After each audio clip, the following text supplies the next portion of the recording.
noma sekabenzele into enkulu kangaka wawasiza ngalamadoda amabili.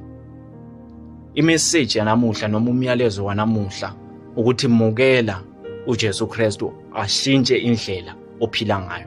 Mukela uJesu Kristu ukuba ashintshe indlela oqabanga ngayo.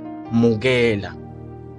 Ngiyazi thina singabantu sinenkani, ngiyazi thina singabantu asifuni ukuziyeka izinto esafundiswa zona sikhula noma izinto ezisizayo. Futhi hayi ukuthi ziyasiza ngamanga nje ukuthi ziyasiza.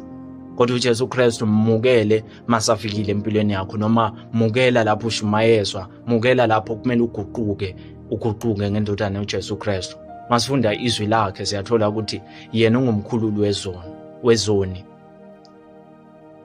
Yena uyakwazi ukumhlamba umuntu noma kumhlanza umuntu ukuba abe ngohlanzekileyo phambi kaBaba uNkulunkulu. Uyakwazi ukumenza umuntu amukeleke ukuthi ulungile phambi kaBaba.